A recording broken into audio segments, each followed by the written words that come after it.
Seguimos con más aquí en las noticias de la mañana del Heraldo Televisión. Gracias por continuar con nosotros y como ya le comenté, el INE garantizó que va a haber una elección judicial el próximo año a pesar del recorte presupuestal que tuvo el instituto, que tendrá para el próximo año. Ayer se terminó de aprobar en la Cámara de Diputados el presupuesto 2025 y entre esos el recorte para el INE. Y vamos a hablar de este y otros temas con la consejera electoral Carla Humphrey. ¿Cómo estás, Carla? Buenos días.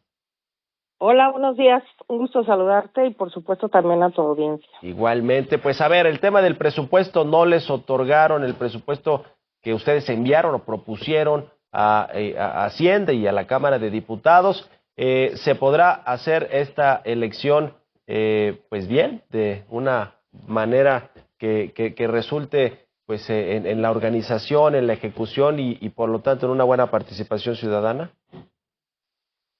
Pues claro que es muy desafortunado este recorte al Instituto Nacional Electoral. Era un presupuesto que se componía de dos partes, digamos, o de tres: el presupuesto ordinario para 2025, que incluye la coordinación con los institutos locales para las elecciones de Durango y de Veracruz. Sí. La segunda, que son prerrogativas de partidos políticos, que son más de 7,000 millones de pesos.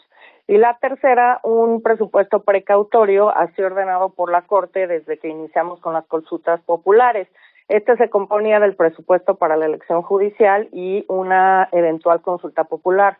La consulta popular ya no se va a dar, el recorte fue de más de 13,700 millones de pesos. Eso incluye esto de la consulta popular, que son 4,600 millones de pesos. El recorte real son alrededor de 8.8 mil millones de pesos.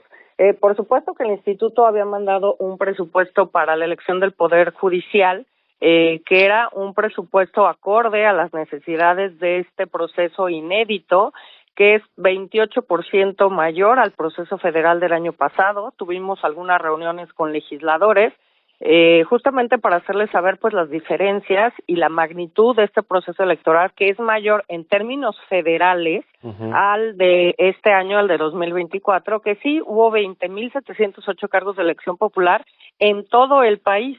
A nivel federal solamente hubo 629 cargos que se eligieron, es decir, todo el Congreso, 500 diputaciones, 128 senadurías, más la presidencia de la República. Ahora serán 881 cargos.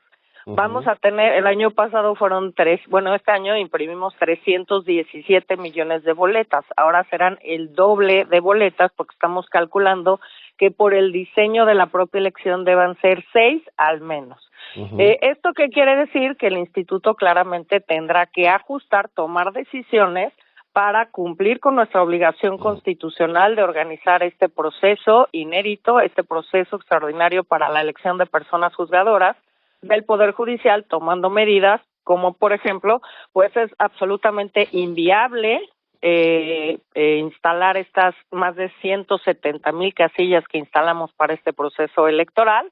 Por lo tanto, tendremos que tomar algunas otras medidas como centros de votación o como mesas receptoras del voto, como hicimos en la consulta popular. ¿Qué quiere decir?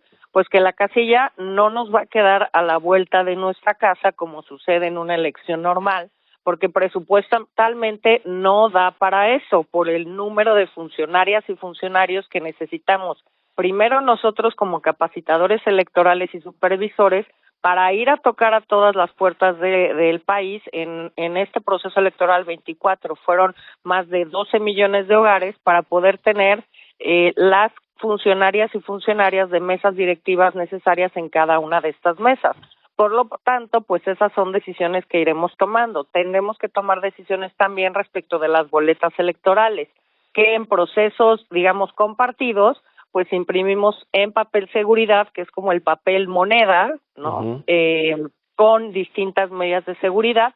Ya lo hemos hecho antes también para la convocatoria, como la revocación de mandato, con tamaños diferentes a una boleta normal, sin papel de seguridad, pero sí con medidas de seguridad. Es decir, estos son todos los impactos que vamos a tener que empezar, o más bien se van a ver reflejados en la organización de este proceso judicial en virtud pues de este recorte. Y yo creo que el tema fundamental pues era justamente el 52% de ese presupuesto estaba en capacitación. ¿Y por qué? Porque ahí también va un tema muy relevante, la difusión de este proceso, que la ciudadanía entienda claramente qué es lo que se va a votar, qué hace una persona ministra, qué hace una persona magistrada de sala superior, un magistrado de circuito, un juez de circuito, en fin.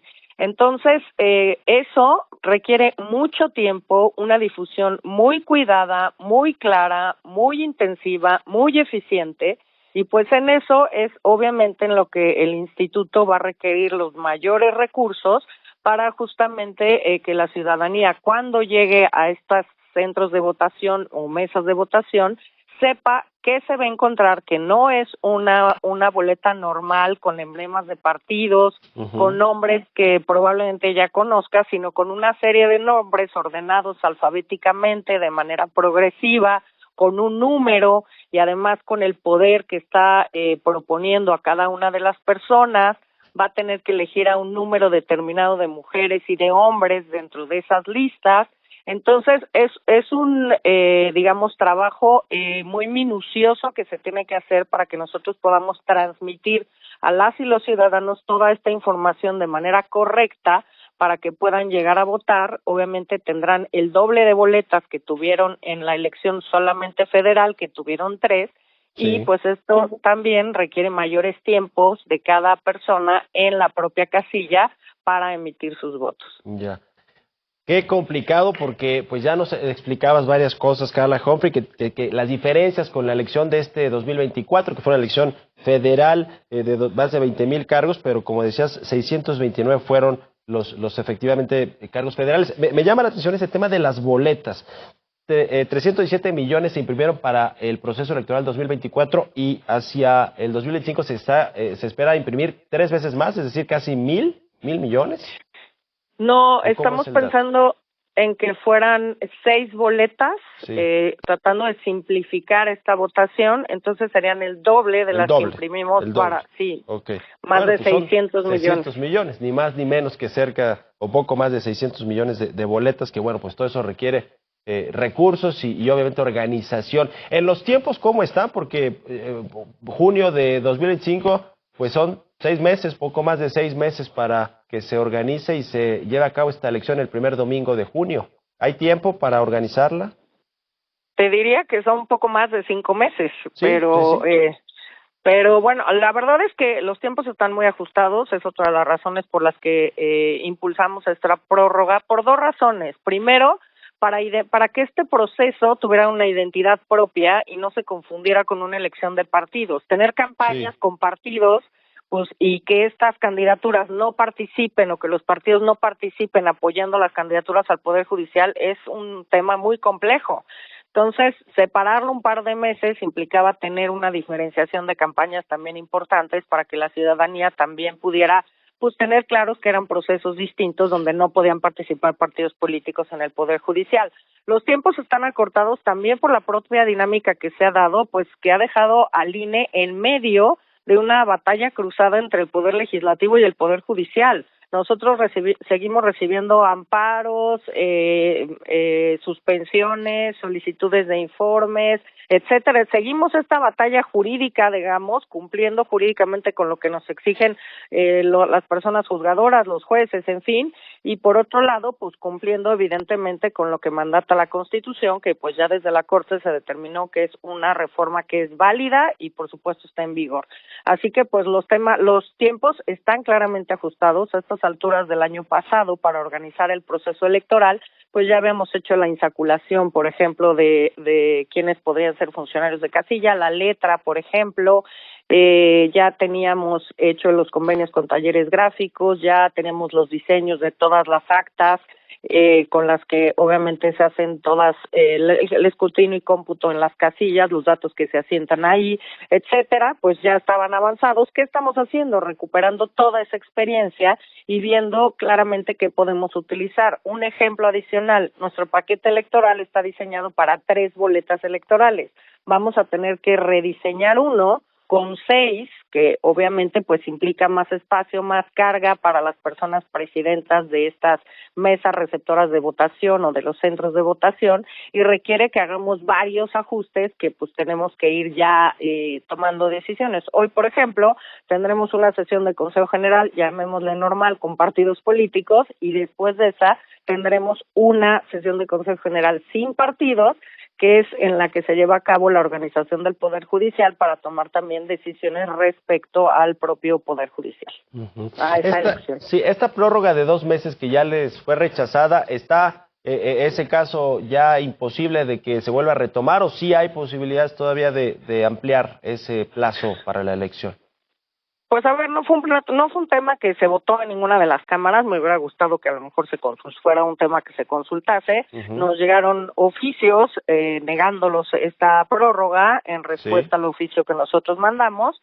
Yo nada más pongo este escenario en la mesa. Imaginemos 2027 con una elección de partidos políticos, llamémosla así, para 15 gubernaturas, elección intermedia para la Cámara de Diputados, varias elecciones a congresos locales, pues la mayoría tuvo elecciones a congresos locales este año, se repetirán en 2027, y además una elección para personas juzgadoras.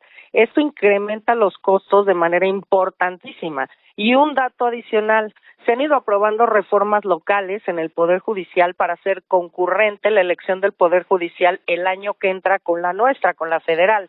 Y esto, en el imaginario, me parece, a lo mejor de las y los legisladores, pareciera que esto puede ayudar a disminuir los costos, a hacer economías, y esto es absolutamente falso, porque si nosotros pudiéramos colaborar con los institutos locales, ¿qué les diríamos? Y eso estábamos pensando, hacer convenios y decir, préstanos tus urnas, tus mamparas, tu material electoral, etcétera. Pero si también los institutos locales van a tener que organizar esta elección al Poder Judicial, pues claramente ni nos van a poder prestar materiales electorales, pero además van a tener que usarlos y tener que presupuestar el material y bueno, todo el presupuesto para hacer su elección propia del Poder Judicial a nivel estatal. Bueno, pues ya veremos cómo se va organizando todo y ojalá que todo salga bien para que sea una buena elección. Hay quienes dicen que si no sale bien la culpa será del INE y no de que no hubo recursos o tiempo para realizarla. ¿Qué opinan ustedes como consejeros, Carla Humphrey? A ver, mi opinión es que la verdad no es válido darle cada vez más atribuciones a un órgano sin darle los recursos y los tiempos adecuados para hacerlo. Ya nos pasó con la consulta popular, no hubo tiempos ni dinero y la organizamos bien. Ya pasó con la revocación de mandato, no hubo tiempo ni dinero, la organizamos bien. Esta es una elección mucho mayor y la participación no depende del Instituto Nacional Electoral. De una vez, hay que aclararlo, nosotros estamos a cargo de la organización y el INE hará todo porque la organización sea impecable, aunque no tengamos ni el tiempo ni el dinero adecuado para organizar. Bueno, pues sí, eso es importante. El tema de cómo se va a promocionar o cómo se va a publicitar más bien el tema de la elección para que la gente salga a votar y esté informada sobre todo de qué se va a votar y cómo este mes de junio del próximo año. Ya lo estaremos viendo y platicando y te agradezco como siempre, Carla Humphrey, consejera electoral del INE, que nos hayas tomado la llamada. Muy buenos días.